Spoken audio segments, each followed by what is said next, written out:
Assalamualaikum warahmatullahi wabarakatuh. Perkenalkan, saya Deca Viola dan Saya Rara Dia Deswita. kami dari kelas PAI 2E.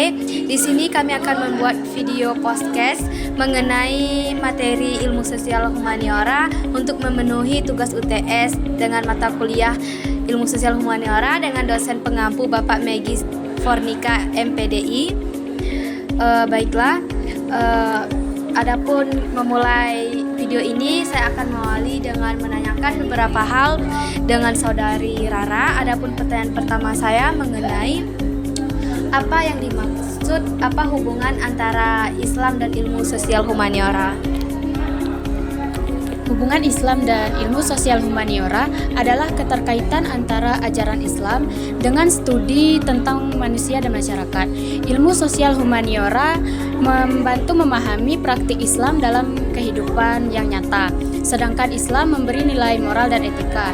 Pentingnya memahaminya yaitu yang pertama, membantu menyelesaikan masalah sosial, memahami perubahan sosial, dan mendorong moderasi beragama. Baiklah, pertanyaan selanjutnya tentang apa peran ilmu sosial humaniora dalam memahami nilai agama. Adapun perannya yaitu yang pertama, memahami konteks sosial, yaitu menjelaskan bagaimana fenomena sosial dapat disesuaikan dengan budaya dan kondisi masyarakat. Yang kedua yaitu memahami perilaku umat, yaitu mengkaji praktik keagamaan dalam kehidupan sehari-hari. Yang ketiga yaitu menafsirkan nilai secara kontekstual, yaitu membantu memahami ajaran Islam agar lebih relevan dengan zaman. Dan yang keempat yaitu menyelesaikan masalah sosial, yaitu memberi pendekatan ilmiah terhadap isu seperti kemiskinan, konflik, dan ketidakadilan. Adapun dampaknya dalam kehidupan sosial yaitu yang pertama, mendorong sikap toleransi dan moderasi, menciptakan keadilan, dan yang terakhir memperkuat solidaritas masyarakat. Baiklah, pertanyaan selanjutnya mengenai apa pandangan Islam tentang humanisme. Yaitu Islam menerima humanisme yang berlandaskan nilai tauhid, yaitu memuliakan manusia tanpa mengabaikan nilai ketuhanan. Contohnya seperti keadilan, kasih sayang, tolong menolong, dan persamaan derajat. Intinya humanisme dalam Islam seimbang antara kemanusiaan dan nilai spiritual. Selanjutnya tentang apa perbedaan antara pendekatan studi tradisional dan studi ilmu sosial humaniora. Perbedaannya yaitu pendekatan studi Islam tradisional yaitu bersumber pada Al-Quran dan hadis yang bersifat normatif, yaitu berfokus pada ajaran seperti akidah, ibadah, dan hukum Islam. Sementara itu, pendekatan ilmu sosial humaniora bersumber pada realitas sosial dan menggunakan metode ilmiah yang bersifat empiris dan analitis dalam memahami perilaku manusia dan dinamika masyarakat. Baiklah, pertanyaan terakhir, apa prinsip dalam ilmu sosial humaniora? Prinsip dalam ilmu sosial humaniora yang dapat digunakan dalam memahami fenomena sosial yaitu yang pertama, prinsip empiris, yaitu memahami realitas sosial yang berdasarkan fakta dan pengalaman nyata di masyarakat. Yang kedua, prinsip normatif, yaitu tetap menjadikan nilai-nilai Islam sebagai pedoman dalam menilai baik dan buruknya suatu fenomena sosial.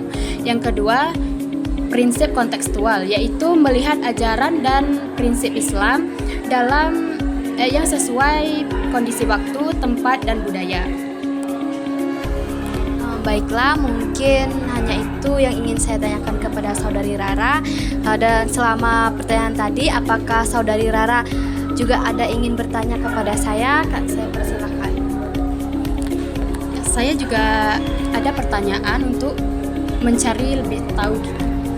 Yang pertama pertanyaannya yaitu sebutkan dan jelaskan komponen utama dalam ilmu sosial humaniora yang berkaitan dengan ajaran Islam. Baiklah, adapun komponen utama dalam ilmu sosial humaniora, yang pertama itu ada sosiologi, yaitu hubungan antara masyarakat. Contohnya itu seperti tolong-menolong dengan tetangga, seperti ada tetangga yang sakit dan lain sebagainya. Yang kedua itu ada antropologi, atau juga diartikan sebagai perbedaan atau kebudayaan, kebiasaan atau kebudayaan. Contohnya itu seperti gotong royong, di mana kegiatan ini dilakukan sejak dahulu hingga sekarang masih ada. Yang ketiga itu adanya ekonomi, yaitu pengelolaan harta, di mana contohnya ketika seseorang membayar zakat. Di sini mereka dapat mengelola hartanya dengan juga dapat membantu orang lain. Yang keempat yaitu politik, yaitu kegiatan ini berhubungan dengan kepemimpinan dan kekuasaannya, di mana ketika kita memilih pemimpin, kita harus melihat dia itu secara jujur dan amanah. Jadi kita tidak memilihnya karena dia kerabat kita atau karena dia orang terpandang dan lain hal sebagainya. Yang terakhir itu adanya peristiwa, yaitu peristiwa ini adanya masa lalu. Jadi di mana kita mengikuti ajaran Nabi Muhammad SAW dalam kehidupan sehari-harinya. Jadi itulah komponen utama dari ilmu sosial humaniora. Adapun pertanyaan yang selanjutnya yaitu bagaimana proses penelitian sosial yang sesuai dengan perspektif Islam. Coba Anda jelaskan langkah-langkahnya. Baiklah, adapun langkah-langkah untuk proses menelitinya, itu yang pertama itu kita menentukan masalahnya. Contohnya contoh masalahnya seperti kita ingin menentukan masalah mengapa banyak remaja itu tidak peduli dengan sampah, membuang sampah itu sembarangan. Jadi yang langkah kedua itu setelah kita menentukan masalahnya, kita itu mengkaji teorinya, yaitu dengan cara mengaitkannya dengan ajaran Islam seperti adanya hadis tentang lingkungan, menjaga lingkungan dan hal lainnya. Yang ketiga itu mengumpulkan data, yaitu bisa berupa wawancara bersama teman, masyarakat dan lain hal sebagainya. Yang keempat itu adalah menganalisis data, itu dimana kita mencari pokok utamanya, apa penyebab dari masalah itu, apakah karena kurang edukasi atau karena malas dan hal lain sebagainya. Dan yang kelima itu melakukan kesimpulan, yaitu dimana pada kesimpulan ini kita bisa memberikan solusi ataupun saran. Dan yang terakhir itu publikasi, yaitu mempresentasikan hasilnya kepada kelompok ataupun di dalam kelas. Pertanyaan selanjutnya yaitu jelaskan bagaimana implementasi konsep keadilan sosial dalam Islam dan hubungannya dengan ilmu sosial humaniora. Baiklah, implementasi adalah kita menetapkan sesuatu itu secara adil, jadi tidak ada merugikan orang lain. Contohnya itu ketika kita memberikan bantuan seperti pemerintah memberikan bantuan kepada masyarakat, mereka itu akan memberikan secara adil, tidak melihat karena dia itu kerabat atau orang dekat, tetapi kita memberinya adil karena kebutuhan dan juga sama rata.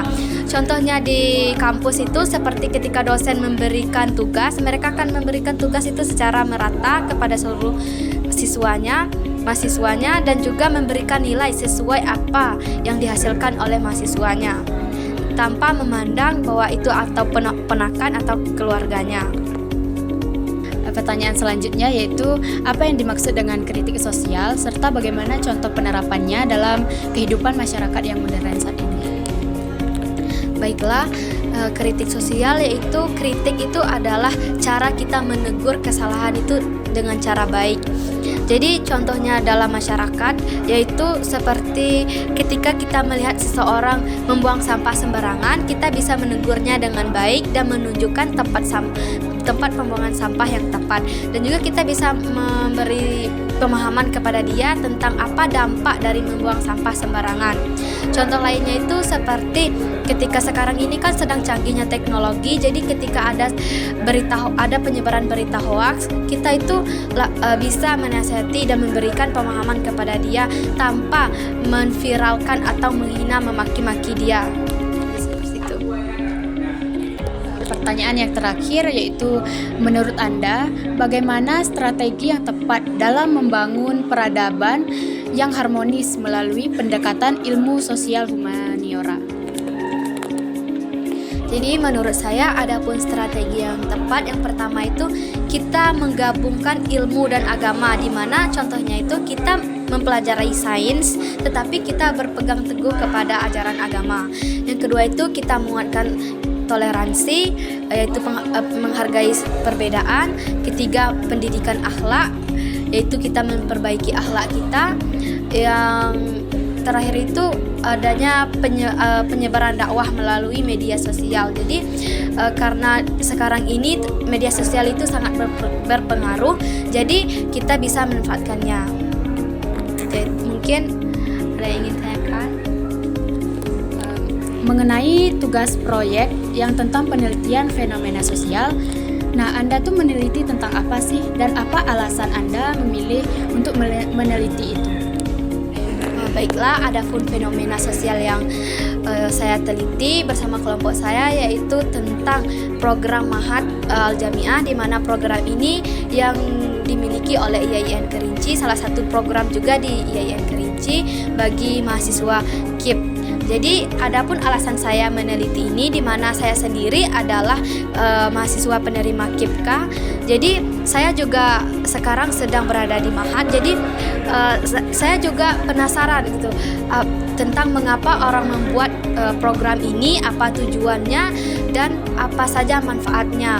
Jadi mengenai saya juga menjalaninya, saya juga bisa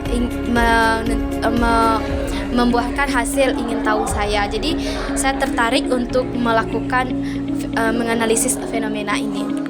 Baiklah, mungkin hanya itulah yang dapat kami bahas pada video kali ini. Mohon maaf jika terdapat kesalahan dan kekurangan.